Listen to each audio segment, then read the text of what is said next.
ഇറാനിൽ യുദ്ധം പൊട്ടിയാലടാ കഞ്ഞുകുടി മുടങ്ങും. ബ്രോസ്റ്റല്ല, കഞ്ഞു കുടിച്ചൂല. മിഡിൽ ഈസ്റ്റിലെ എല്ലാ പ്രയാസവും അതിന്റെ പറയാൻ കഴിയില്ല. ഇറാനിൽ യുദ്ധം പൊട്ടൂല, പൊട്ടിയിരിക്കും. എന്ന് നിനക്കറിയില്ല. യുദ്ധം ഉണ്ടാവും. ആ യുദ്ധത്തിൽ ഇറാൻ തകരും. ആരെ പറഞ്ഞു? ഞാനാ പറഞ്ഞു. നിങ്ങളോട് ആരെ പറഞ്ഞു? എന്നോട് മുത്തുനബി പറഞ്ഞു. മുത്ത് മുഹമ്മദ് മുസ്തഫ. ഇന്നോടത് മുത്തുനബി പറഞ്ഞു. മുത്ത് മുഹമ്മദ് മുസ്തഫ. ഇറാനുമായി യുദ്ധം നടക്കും.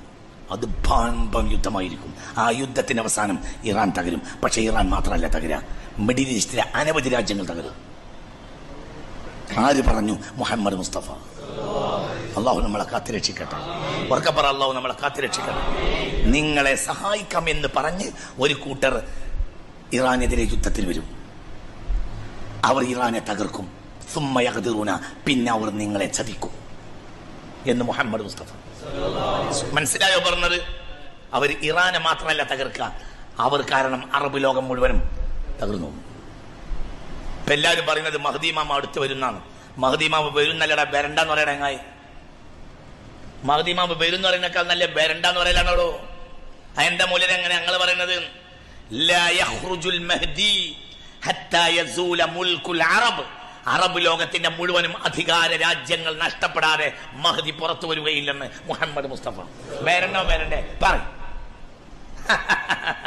നമ്മളിങ്ങനെ ബ്രോസ്റ്റൊക്കെ തിന്നിങ്ങനെ ഉഷാറായിട്ട് ഇങ്ങനെ നമ്മളും നമ്മളെ പെണ്ണുങ്ങളും കല്യാണത്തിൽ ഇങ്ങനെ ഉടുത്തും മാറ്റി ഇങ്ങനെ നടക്കുന്നതിന്റെ ഇടയിൽ മഹ്ദി അസ്സലാമു അലൈക്കും എന്ന് പറഞ്ഞിട്ട് വരിക.